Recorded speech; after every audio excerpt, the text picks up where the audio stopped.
I've been riding fixed gear bikes exclusively for the past 9 years, and saying that out loud is really starting to make me feel old. A lot has happened for me since that fateful day in 2012 when I got my first fixed gear. I graduated from high school, then I graduated from university all while running this channel.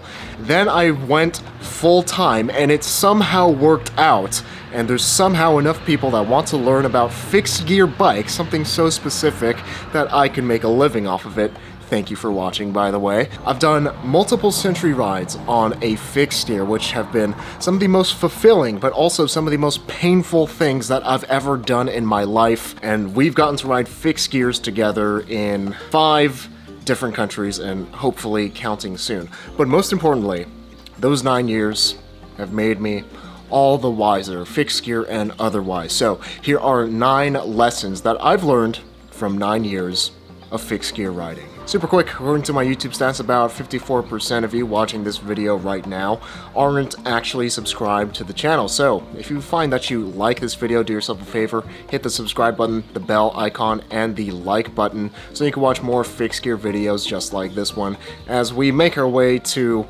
100k subscribers, so I can finally start being in the club of being insecure about not having 1 million subscribers. I'm just kidding. 100k? Hell, whatever we're at now, 90k, that's more than enough.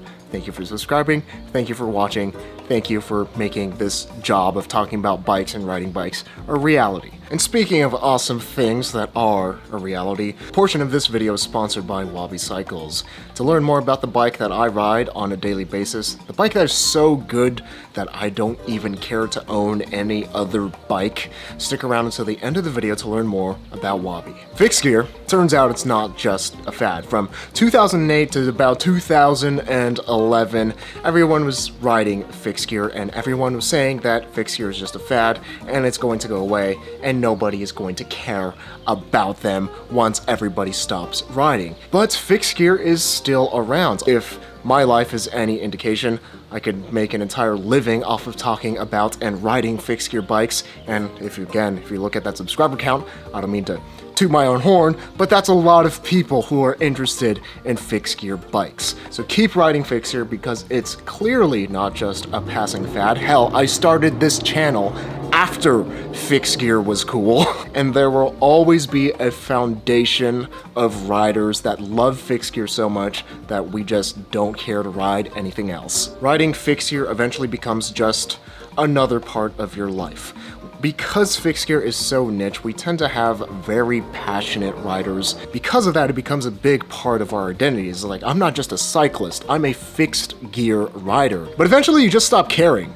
It's just in the background, just becomes part of who I am. It may ruin cycling for you, and I mean that in the best way possible, because fixed gear is so dang fun and so unique in the world of cycling that I honestly don't care to ride any other type of bike.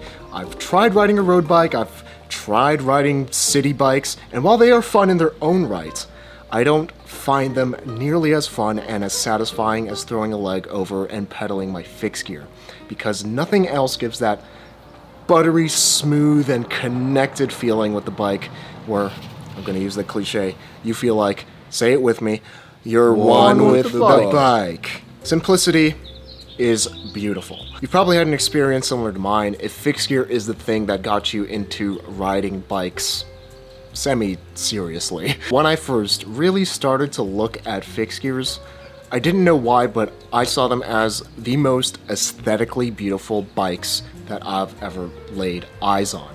And as I started to learn more about fixed gears and how to work on bikes and how to build up my own bike, I found that simplicity so beautiful. On, say, a brakeless fixed gear, everything on the bike is a necessary part and has a crucial role in making the bike go and keeping the bike in working order. Everything you need, nothing you don't. And I found that design efficiency, just so damn cool because fixed gears are so easy to work on, so reliable, and so fun to use, more so than any other bike that I've used, even ones that were more complicated and more expensive. And I started to apply that fixed gear simplicity to other parts of my life. And what I've found by getting rid of all the excess in my life is, number one, I've learned what it means to have enough and to appreciate what I already have. And number two, I just think more clearly and I feel better. Growing up as a student, I did pretty well in my classes, and I felt a lot of pressure from my parents, from my peers, from my teachers to join the rat race and to go to the best school possible and to get the best job and get a master's and PhD, to just keep on accumulating more and more. This is gonna sound so dumb, but like is real for me. Getting into fixed gear flipped my way of thinking of these people teaching me of what I should do, but rather it made me think in a way of, wait, hold on a second, why should I be doing all those things? How much is actually enough? How much is necessary for my life to be happy? And I started reflecting on that question, and I learned that I don't actually need all that much to be happy. And you might call it a lack of ambition, but I see it more as intentionality and being more focused in life. How much is enough? What is necessary to thrive in life? And that line of thinking for me all started with getting really into fixed gear cycling. Okay, I'm gonna try to stop sounding pretentious. Basically, riding a fixed gear has made me happier because it's so simple. Simplicity's great. Thanks for coming to my TED Talk. Patience is golden. I'm naturally a pretty ambitious person, which I see as mostly a good thing, but it can have its pitfalls. And oftentimes I can become impatient both with the lack of progress in the world and the lack of progress with myself. Take just working on my bike, for example. Being impatient is the number one thing when working on anything mechanical that will be your downfall. By rushing through a process, you will make more problems for yourself and make it 2 to 8 times as long as it needs to take. And the fixed gear has also taught me to be patient when I'm out riding my bike. Like when I'm riding a lot of miles and my body gives out, I learn what my limits are and that I just have to be patient with myself, otherwise I'm just going to continue to not have fun and just make myself more miserable. You do get stronger eventually if you stick with it. And that's one of the appeals of the fixed gear, is that because it's so limited, it forces you, the rider, to get stronger if you want to go faster, farther, higher. Sure, you could try to do some micro optimizations in weight and aerodynamics, but you're still going to be limited by your gear ratio and your legs and your lungs. Because of that strict limitation on the fixed gear, if you stick with it, you will find your rides getting easier and you will find yourself going faster. The rules are meant to be broken. Cycling is a world that is steeped in elitism and rules, and the fixed gear scene in particular happens to be very judgmental about other people's bikes and the way that they ride their bikes. I cannot tell you the amount of times that I've seen people having rage comment meltdowns because your saddle is tilted too far up, or you need to cut your steer tube. Oh, it's so ugly. Oh, that chain ring doesn't look good on yellow. I hate it. Between you and me, I really don't care what you think about my bike, because it's my bike and I'm the one riding it, and I like my bike.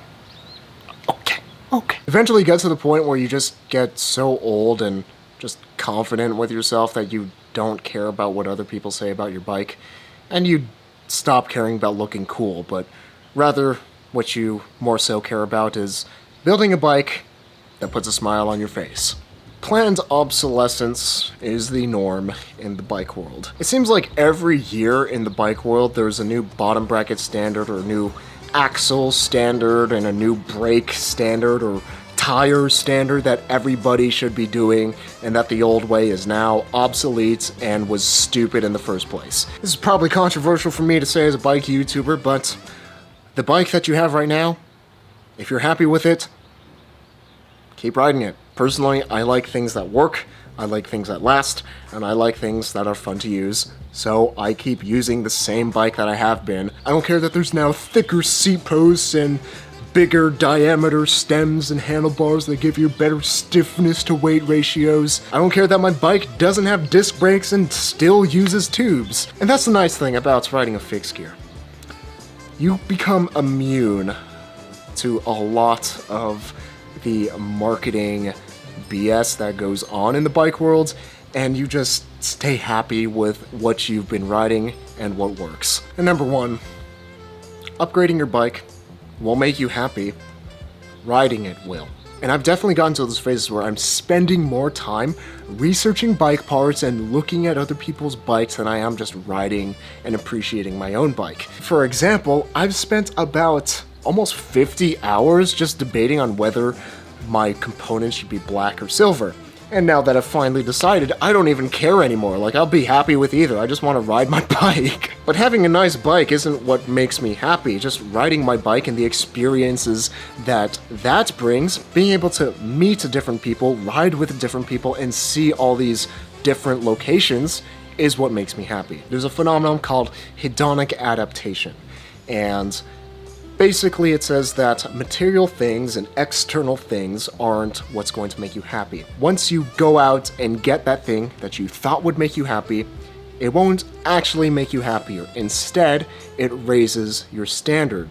So instead of it making you happy, the things you had before just make you dissatisfied. But what will definitely make you happy is going out and riding your bike, experiencing some new things, and making memories. Speaking of making memories, you probably all have memorized this Wabi ad at this point, because this portion of the video and many other videos are sponsored by Wabi Cycles. Every one of Wabi's design choices are meticulously made to give the purest ride quality for the money, and Wabi executes those choices perfectly, handmade by master craftsmen in Taiwan in a friendly bike shop in Denver, Colorado, that is eager to answer your questions and get you on a bike that you'll love. Wabi's relentless attention to detail results in Wallace, my daily 58cm Wabi Special, weighing in at 17.5 pounds or 7.97 kilos straight out of the box. That's well under 20 pounds for a stock bike with a completely steel, lugged frame set and no carbon components. That attention to detail results in the best riding experience I've ever had, with a snappy, lively ride quality that only top-tier steel can bring. If you're looking for the bike that could very well put an end to your search for the perfect bike, check out Wabi, linked at the top of the description. And Fixie famous shoutouts to Brandon Black, Kelvin Ho, Zane Kolnik, OC Bike Crew, Ryan Witt, Stan Strong 108, Julian Corona, David Klippens, Ellie Lovelace, and Justin Javier for helping make these Fix Gear videos possible through their support on Patreon. And remember that life is short, but don't make it shorter, so ride your bike every day to be reasonably dangerous.